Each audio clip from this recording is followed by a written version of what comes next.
모임에 나가보면 유독 눈길이 가는 사람이 있죠. 명품 가방을 들었거나 비싼 시계를 찬 사람, 혹은 시술을 빵빵하게 받아서 주름 하나 없이 팽팽한 얼굴을 가진 사람이 아니에요. 어딘가 모르게 얼굴에 여유가 넘치고 그 사람 곁에 가면 나까지 편안해지는 그런 온화한 얼굴을 가진 사람들이에요. 반면에 아무리 비싼 옷을 입고 한껏 꾸며도 왠지 모르게 미간에 주름이 꽉 잡혀 있고 늘 쫓기듯 팍팍해 보이는 사람들도 있어요. 보통 사람들은 나이가 들면 얼굴이 처진다고 피부과를 찾고 값비싼 영양크림을 듬뿍 바르는 헛수고를 하거든요. 하지만 진짜 한수위인 사람들은 얼굴의 겉가죽이 아니라 마음의 밑바닥을 매일 다듬어요. 내면의 태도가 결국 표정이라는 가장 정직한 이력서로 드러난다는 걸 너무나 잘 알고 있기 때문이죠. 혹시 아침에 거울을 볼 때마다 내 얼굴이 왠지 모르게 굳어있고 화나있다고 느껴지시나요? 오늘은 나이가 들수록 유독 얼굴이 평온하고 귀티가 나는 사람들의 5가지 심리적 비밀에 대해 아주 깊숙하게 파헤쳐 보려고 해요. 이 영상 하나만 끝까지 들으셔도 당장 내일 아침 거울 속 내 표정이 어떻게 달라질 수 있는지 확실한 해답을 얻어가실 수 있을 거예요. 우리가 짓는 표정 중 가장 숨기기 힘든 감정이 뭔지 아시나요? 바로 서운함이에요. 얼굴이 평온한 사람들의 첫 번째 비밀은 바로 이 서운함의 뿌리를 과감하게 잘라내는 데 있어요. 그들은 놀랍게도 가장 가까운 가족에게조차 기대를 덜어내거든요. 우리가 흔히 겪는 일상으로 들어가 볼까요? 올해 58이 되신 강 부장님 이야기예요. 강 부장님은 평생을 가족을 위해 뼈 빠지게 일했어요. 주말도 없이 야근하며 아이들 대학 보내고 장가 보내고 났더니 정작 자신에게 남은 건 텅 빈 거실과 훌쩍 커버려 재살기 바쁜 자식들 뿐이었죠. 어느 주말 오랜만에 아들 내외가 온다고 해서 아침 일찍부터 수산시장에 가서 비싼 회를 뜨고 상다리가 부러지게 차려놨어요. 그런데 아들이 밥만 뚝딱 먹고는 아버지, 저희 피곤해서 그만 가볼게요. 요새 회사 일이 너무 많아서요 하고는 휙 가버리는 거예요. 강 부장님은 그 뒷모습을 보며 가슴이 쿵 내려앉았어요. 내가 널 어떻게 키웠는데 모처럼 왔으면 밥이랑 술이라도 한잔하면서 이야기도 좀 하고 가지 참 이기적인 녀석이다 싶었죠. 그날 밤 강 부장님은 잠을 이루지 못하고 억울함과 서운함에 뒤척였어요.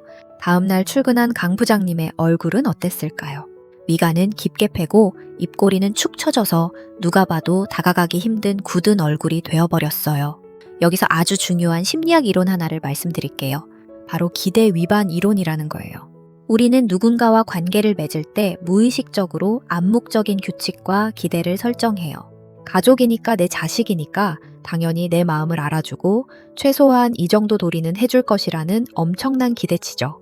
그런데 이 기대치가 어긋나는 순간 우리 뇌에서는 몽둥이로 진짜 맞았을 때 느끼는 물리적 고통과 똑같은 부위가 활성화돼요. 서운함은 그냥 기분이 나쁜 게 아니라 뇌가 느끼는 끔찍한 통증이라는 거예요. 가족이라는 이유로 무조건적인 이해와 보상을 바라는 마음이 클수록 그 빈자리는 날카로운 서운함으로 채워지고 그것은 고스란히 얼굴에 짙은 그림자로 남게 돼요. 사랑은 하되 내 외로움까지 가족이 전부 해결해 주길 바라는 것은 어쩌면 내 마음의 무거운 짐을 남에게 억지로 떠넘기는 일인지도 몰라요. 독일의 위대한 철학자 쇼펜하워는 이렇게 말했어요. 타인에게서 혹은 외부 세계에서 큰 기대를 하는 것은 어리석은 일이다. 인간은 결국 홀로 설 수밖에 없는 존재다. 정없는 소리처럼 들리시나요? 하지만 이 철학적 고독을 온전히 받아들인 사람만이 인간관계에서 오는 불필요한 감정 소모를 줄일 수 있어요. 강 부장님은 우연히 산책길에 만난 동네 지인에게 이 서운함을 털어놓았어요. 그때 지인이 툭 던진 한마디가 강 부장님의 인생을 바꿨죠. 자식은 내 소유물이 아니야. 그냥 우리 집에 잠시 머물다 가는 귀한 손님이라고 생각해 손님이 밥 맛있게 먹고 갔으면 그걸로 된 거지 뭘 더 바라나. 이 말을 듣는 순간 강 부장님은 뒤통수를 세게 맞은 것 같았어요. 그날부터 강 부장님은 자식에 대한 태도를 바꿨어요. 아들이 오면 반갑게 맞이하되 일찍 간다고 하면 섭섭한 기색 없이 쿨하게 손을 흔들어 주었죠. 그래 너희도 바쁠 텐데 푹 쉬고 다음에 또 보자 하고 말이에요. 그러자 신기한 일이 벌어졌어요. 아들 내외가 오히려 마음의 부담을 덜었는지 더 자주 찾아오고 먼저 살갑게 안부 전화도 걸어오기 시작한 거예요. 강 부장님의 얼굴에서도 섭섭함의 그늘이 걷히고 여유로운 미소가 번지기 시작했죠. 여러분은 어떠신가요? 혹시 지금 당장 떠오르는 몹시 서운한 대상이 있다면 내가 그 사람에게 턱없이 큰 기대를 하고 있는 것은 아닌지 오늘 저녁에 한번 가만히 돌아보셨으면 좋겠어요. 여기서 잠깐 내용이 깊이 공감되신다면 지금 바로 구독과 좋아요 한번 꾹 눌러주세요. 여러분의 따뜻한 클릭 한 번이 제게는 더 깊이 있는 심리학 이야기를 들려드릴 수 있는 엄청난 원동력이 되거든요. 자, 그럼 중년에 얼굴이 평온한 사람들의 두 번째 비밀로 넘어가 볼까요? 이들은 절대 과거를 붙잡고 원망하지 않아요. 흔히 우리는 모임에 나가면 이런 분들을 꼭 만나요. 아유, 내가 그때 그 강남 땅을 샀어야 했는데, 혹은 내가 저 인간이랑 결혼만 안 했어도 내 팔자가 이렇게 꼬이지는 않았을 텐데 하면서 끊임없이 과거의 선택을 후회하고 누군가를 원망하죠. 행동경제학의 창시자이자 노벨상을 받은 데니얼 카너먼은 인간에게는 손실 회피 편향이 있다고 설명했어요. 우리는 무언가를 얻었을 때의 기쁨보다 같은 가치의 무언가를 잃었을 때의 고통을 무려 2배 이상 강하게 느껴요. 그래서 과거의 실패나 잃어버린 기회는 뇌리에 아주 강력하게 들러붙어서 끊임없이 우리를 괴롭히는 거예요. 심리학에서는 완료되지 않은 일을 계속해서 마음속에 품고 잊지 못하는 현상을 자이가르닉 효과라고 불러요. 과거의 상처를 온전히 흘려보내지 못하고 소가 여물을 다시 씹어먹듯 씹고 또 씹는 거죠. 하지만 이렇게 과거를 반추할수록 우리 뇌의 스트레스 수치는 치솟고 이것은 고스란히 우리 얼굴 근육을 딱딱하게 굳게 만들어요. 역사적으로 얼굴의 평온함을 가장 극적으로 보여준 인물을 꼽자면 남아프리카 공화국의 넬슨 만델라를 들 수 있어요. 무려 27해라는 끔찍하고 긴 세월을 억울하게 차가운 감옥에서 보냈지만 그가 석방되어 세상을 향해 걸어 나올 때 그의 얼굴에는 분노나 원망 대신 평온함과 넉넉한 미소가 있었죠. 만델라는 이렇게 말했어요. 내가 감옥 문을 나서며 나를 억압했던 자들을 용서하지 않는다면 나는 여전히 감옥 안에 있는 것과 같다. 이들에게 힘들었던 과거가 없어서가 아니에요. 단지 그 끔찍한 과거가 나의 소중하고 눈부신 오늘을 망치도록 내버려 두지 않겠다는 아주 강력하고 주도적인 선택을 한 거예요. 우리 주변 이웃의 이야기를 들어볼까요? 50대 중반의 이 여사님은 20대 새댁 시절 남편의 섣부른 사업 실패로 정말 빚쟁이들에게 쫓기며 눈물 마를 날 없는 세월을 보냈어요. 다행히 악착같이 일해서 지금은 집도 사고 번듯하게 안정이 되었지만 이 여사님은 툭하면 남편에게 그때 이야기를 꺼내며 매몰차게 쏘아붙였어요. 당신 때문에 내 꽃다운 청춘이 다 날아갔다. 그때 그 고생한 걸 생각하면 아직도 자다가 심장이 벌렁거리고 억울해서 미치겠다 하면서요. 그러다 보니 집안 분위기는 늘 살얼음판이었고 이 여사님의 미간에는 지울 수 없는 깊은 내천자 주름이 훈장처럼 자리 잡았어요. 그러던 어느 날 결혼을 앞둔 딸이 이 여사님에게 편지를 한 통 주었어요. 엄마, 나 키우느라 고생한 거 정말 고마워. 그런데 엄마, 이제 옛날 일은 제발 다 잊고 엄마 자신을 위해 좀 웃으면서 살았으면 좋겠어. 엄마가 계속 옛날 이야기 하면서 아빠한테 화낼 때마다 내 마음이 지옥 같아. 그 편지를 읽고 이 여사님은 방에 들어가서 목 놓아 펑펑 울었어요. 내가 과거의 상처를 끌어안고 복수하듯 사느라 지금 내 곁에 있는 예쁜 딸의 모습조차 제대로 보지 못하고 사랑하는 가족들을 숨막히게 괴롭히고 있었구나 하고 뼈저리게 깨달은 거죠.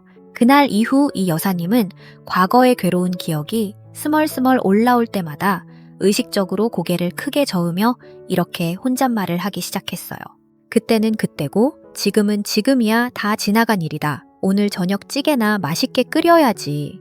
이렇게 시선을 과거의 수렁에서 건져내어 현재로 돌리는 연습을 끈질기게 하면서 이 여사님의 얼굴은 몰라보게 부드러워지고 주름마저 옅어지는 기적을 경험했어요. 자, 그럼 중년에 얼굴이 평온한 사람들의 세 번째 비밀을 알아볼까요? 이들은 억지로 참지 않아요. 우리 세대는 참는 게 미덕이라는 말을 귀에 못이 박이도록 듣고 자랐어요. 부모님께 순종하고 남편이나 아내에게 져주고 시댁이나 처가 식구들 앞에서는 내 주장을 펴기보다 꾹 눌러 참는 것을 어른스러운 태도라고 배웠죠. 하지만 심리학적으로 볼 때 감정을 억지로 억누르는 감정 억제는 우리 몸과 마음을 망치는 가장 확실한 지름길이에요. 우리가 화가 나거나 슬플 때 그 감정을 표출하지 않고 속으로 꾹 누르면 우리 뇌의 편도체는 엄청난 스트레스 신호를 온몸으로 보내요. 심장 박동이 빨라지고 혈압이 오르며 스트레스 호르몬인 코르티솔이 마구 분비되죠. 이때 우리 얼굴 근육은 어떻게 될까요? 안면 피드백 가설이라는 유명한 심리학 이론이 있어요. 우리가 특정한 표정을 지으면 뇌가 그 표정에 맞는 감정을 느낀다는 이론인데요. 반대로 억눌린 부정적인 감정은 턱 관절을 꽉 깨물게 하고 미간에 힘을 주게 만들어서 결국 얼굴 전체의 근육을 돌덩이처럼 딱딱하게 굳게 만들어요. 예를 들어볼게요. 올해 예순을 맞이한 정 여사님은 동네에서 법 없이도 살 사람이라는 칭찬을 듣는 분이었어요. 시어머니의 깐깐한 시집살이도 무뚝뚝한 남편의 폭언도 오로지 아이들을 위해 꾹꾹 참아 넘겼죠. 속이 문드러지는 것 같았지만 나는 괜찮다, 다 지나갈 거다 하며 스스로를 다독였어요. 그런데 언젠가부터 거울 속에 비친 정 여사님의 얼굴은 전혀 괜찮아 보이지 않았어요. 입꼬리는 불도그처럼 처지고 눈빛은 늘 화가 나 있는 것처럼 매서워졌죠. 동네 사람들도 요즘 정 여사님 얼굴이 너무 무섭다며 슬금슬금 피하기 시작했어요. 결국 가슴이 답답하고 숨이 안 쉬어지는 증상으로 병원을 찾은 정 여사님은 화병 진단을 받았어요. 참는다고 감정이 사라지는 게 아니라 고스란히 썩어서 독이 되어버린 거예요. 의사 선생님의 권유로 심리 상담을 받기 시작한 정 여사님은 태어나서 처음으로 자신의 감정을 인정하는 연습을 했어요. 며느리 노릇 아내 노릇 하느라 억울하고 힘들었던 마음을 일기장에 솔직하게 쏟아냈죠. 그리고 남편에게도 억눌렀던 마음을 세련되게 표현하기 시작했어요. 여보, 당신이 툭툭 던지는 말에 내가 그동안 너무 상처를 받았어요. 이제는 그런 말은 하지 말아주면 좋겠어요. 처음에는 펄쩍 뛰던 남편도 정 여사님의 단호하고 차분한 태도에 조금씩 변하기 시작했어요. 신기한 것은 억지로 참는 것을 그만두고 감정을 솔직하게 인정하자 정 여사님의 얼굴에서 매서운 도끼가 빠져나가고 부드럽고 온화한 미소가 돌아왔다는 거예요. 여러분도 혹시 좋은 사람이 되어야 한다는 강박 때문에 속으로는 피눈물을 흘리면서 겉으로는 웃고 계시지는 않나요? 괜찮지 않을 때는 괜찮지 않다고 말할 줄 아는 용기가 필요해요. 그것이 내 얼굴의 평온함을 지키는 가장 강력한 무기거든요. 다음으로 넘어갈 텐데요. 오늘 이야기 정말 내 이야기 같고 공감되시죠?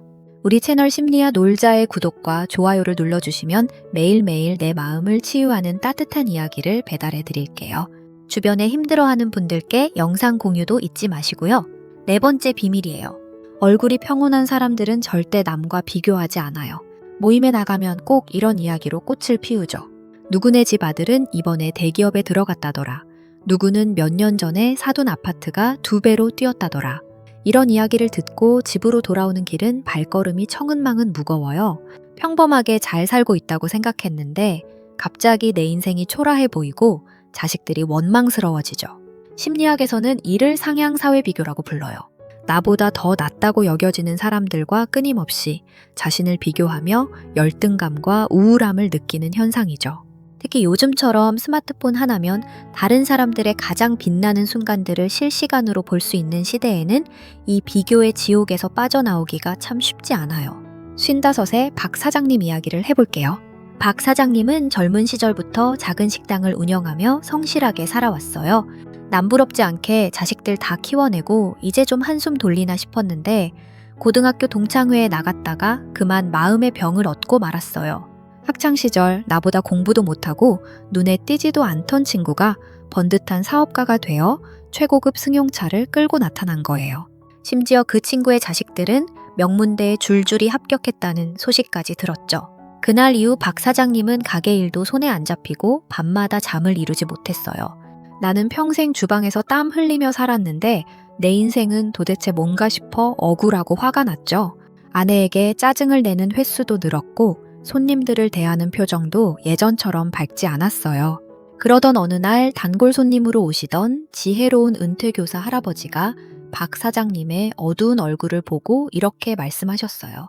박 사장, 모든 꽃은 동시에 피지 않아 봄에 피는 벚꽃도 있고 가을에 피는 국화도 있는 법이지 남의 밭에 핀 꽃 부러워하느라 내 밭에 씨앗 뿌리는 걸 잊으면 안 돼.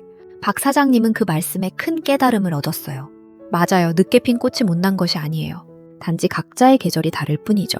타인의 하이라이트 장면과 나의 평범한 일상을 비교하는 것은 너무나 불공평한 게임이에요. 박 사장님은 스마트폰에서 동창들의 자랑이 올라오는 소셜미디어 앱을 과감하게 지워버렸어요. 남의 인생을 들여다보는 대신 오늘 찾아와 준 손님들에게 더 맛있는 음식을 대접하는 데 집중했죠. 그렇게 비교의 끈을 놓아버리자 박 사장님의 얼굴에는 다시 넉넉하고 편안한 웃음꽃이 피어났어요. 마지막 5번째 비밀이에요. 이들은 안 되는 것에 오래 머물지 않아요. 나이가 들수록 슬프지만 내 마음대로 되지 않는 일들이 점점 늘어나요. 어제까지 멀쩡하던 무릎이 쑤시기 시작하고 눈이 침침해지는 몸의 노화부터 아무리 타이르고 잔소리해도 내 뜻대로 움직여주지 않는 자식들의 인생, 그리고 수시로 변하는 세상 물정까지 말이죠. 보통 사람들은 이 통제할 수 없는 일들을 어떻게든 내 뜻대로 바꿔보려고 발버둥을 쳐요. 자식의 진로나 결혼 문제에 사사건건 개입하고 늙어가는 몸을 한탄하며 우울해하죠. 하지만 이런 집착은 결국 무기력함과 분노만 낳을 뿐이에요. 심리학의 통제 소재 이론에 따르면 우리 삶에 일어나는 일들을 내가 통제할 수 있다고 믿는 사람들은 스트레스를 훨씬 덜 받고 건강한 삶을 유지해요. 하지만 세상에는 분명 내 힘으로 어쩔 수 없는 영역이 존재하죠. 얼굴이 평온한 사람들은 이 사실을 아주 쿨하게 인정해요. 심리치료 기법 중 하나인 수용 전념 치료에서는 이를 아주 중요하게 다루거든요. 내가 어쩔 수 없는 일들은 날씨처럼 담담하게 받아들이고 내가 통제할 수 있는 일, 즉 오늘 나의 행동과 태도에 에너지를 집중하는 거예요. 예를 들어 자식이 30이 넘도록 취업을 못하고 방황하고 있다고 해볼까요? 부모로서 속이 타들어가는 것은 당연해요. 하지만 매일 자식의 방문을 열고 잔소리를 퍼붓는다고 해서 자식이 당장 취직을 하는 것은 아니에요. 오히려 관계만 망치고 서로의 얼굴에 주름만 깊어지게 만들 뿐이죠. 한수위인 사람들은 이렇게 생각해요. 자식의 취업은 내 마음대로 되는 게 아니다. 내가 할 수 있는 건 따뜻한 밥 한 끼 차려주고 묵묵히 응원해주는 것뿐이다. 비가 온다고 하늘을 원망하며 화를 내는 대신 우산을 펴고 내 갈 길을 가는 것. 이것이 바로 안 되는 것에 머물지 않는 지혜예요. 과도한 걱정과 집착을 내려놓고 오늘 내가 당장 할 수 있는 소소한 일상, 예를 들어 동네 한 바퀴를 걷거나 맛있는 차를 한 잔 우려 마시는 일에 집중할 때 우리 얼굴은 비로소 세상의 풍파에 흔들리지 않는 굳건한 평온함을 되찾게 되거든요. 지금까지 나이가 들수록 얼굴이 평온하고 귀티가 나는 사람들의 5가지 심리적 비밀을 모두 알아보았어요. 가족에게 기대를 덜어내고 과거를 원망하지 않으며 억지로 참지 않고 남과 비교하지 않으며 마지막으로 통제할 수 없는 일에 집착하지 않는 태도, 이 모든 것은 결국 내 마음의 평화를 지키기 위한 아주 적극적이고 지혜로운 선택들이에요. 비싼 영양크림을 바르는 것도 좋지만 오늘 밤 주무시기 전에 거울을 보고 나 자신에게 이렇게 한마디 해주는 건 어떨까요? 오늘 하루도 참 애썼다 다 지나간 일이고 남의 눈치 볼 거 없이 내 속도대로 잘 살고 있다. 이 작은 위로의 한마디가 내일 아침 여러분의 표정을 마법처럼 바꿔놓을 거예요. 오늘 이야기가 여러분의 삶에 작은 위로와 통찰이 되었기를 바라요. 내 얼굴의 진짜 주인을 찾는 여정심리학 놀자가 늘 함께 할게요. 구독과 좋아요, 알림 설정까지 해주시면 내일 더 깊은 울림이 있는 심리학 이야기로 찾아오겠습니다. 오늘 하루도 평온하시길 바랍니다.